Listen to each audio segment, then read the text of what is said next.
Alright, so this is the STI Guardian in 9mm.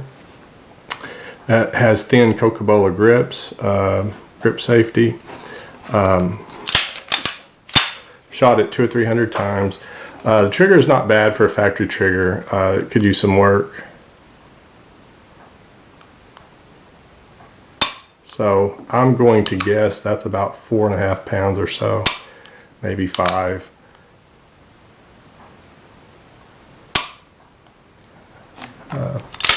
Reset.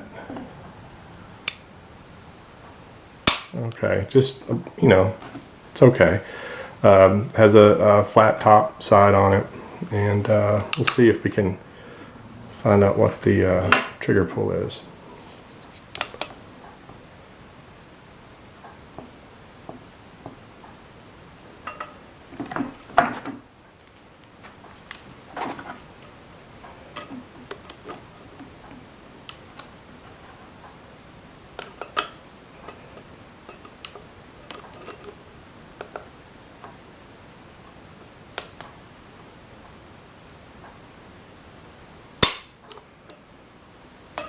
Says 4.38. I will take the back mainspring housing off, bend around on the leaf springs a little bit, and see if I can lighten it just a hair.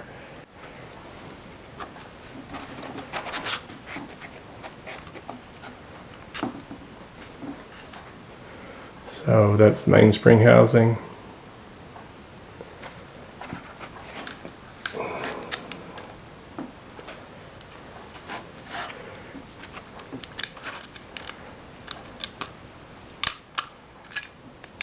That up.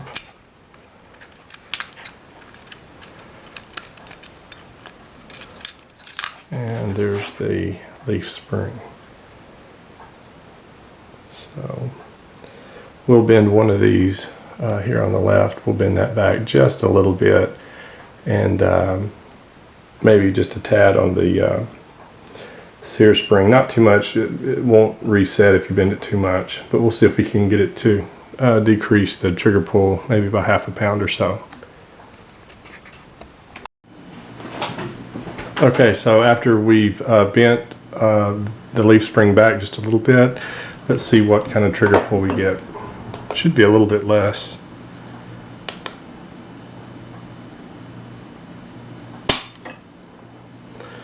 There's 2.15.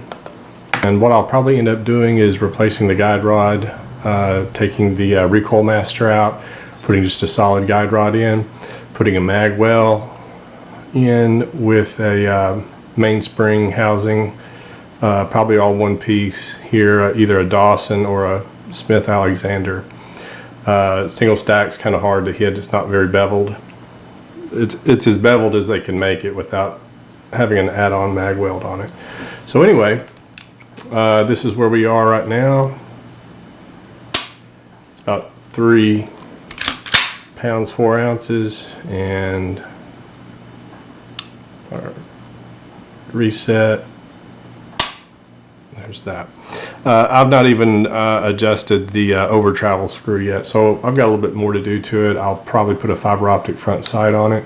I'll leave the rear sight and probably black out the dots so there's not just a whole bunch of dots bouncing around up there. I just want one red fiber optic on the front and just blacked out on the back.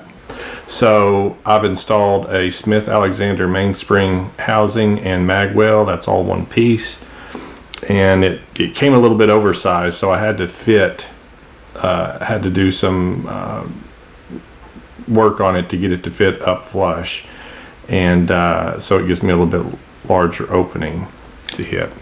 These are Metgar mags, and they're made where you can't take them apart, and there's just a real thin base plate on it, and so I epoxied these extensions on it, so when I go to load, there's a little bit that sticks out there.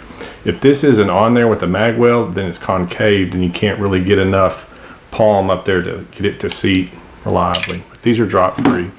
This is the factory one that came with it, and It just took like 3 minutes, and you know, it's kind of, you can clean that up if you want to. I don't care.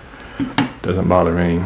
They're gonna be dropped on the ground hundreds of times. So this is a Wilson Combat mag, and this has a metal base plate on it.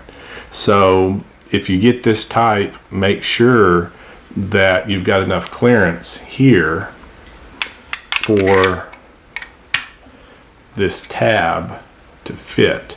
This is metal, and it's a pretty tight, I mean, it's tight. There's no wiggle room there. So I don't care for that so much. I may actually grind a little bit of that off just to give a little bit of space. It's a positive lock, but these are easier. There's just a little bit of wiggle in there and a little bit of slack. It doesn't have to be quite so precise. They still work. Locks back with all the mags. So the other thing that I did was the trigger pull was kind of, it wasn't as easy as I wanted it to be, but if I can focus this. So I bent the leaf spring back some, and it was kind of creepy. It worked, and it was light, but it was sketchy. So I ordered an Ed Brown leaf spring, and the spring that contacts the trigger bow on the back is longer on the Ed Brown leaf spring, so it gives a little bit more contact on the disconnector, and it's been radiused. It's not a sharp, just cut off piece of metal. I wish I had videoed it before I put it in. That's the STI spring, and but the Ed Brown's a little more refined.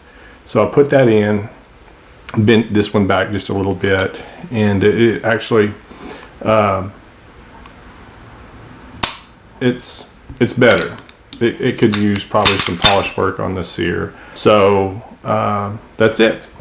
And got my magwell, much easier to load with this on. Dawson has some that has a no gap, and then some that has a gap. This is a Smith Alexander, and it's one piece, so that's just what I went with. And we'll see how it goes. We'll do a little bit more shooting with it, and I'll do another review on it after I get a few more rounds to it. All right, thanks for watching.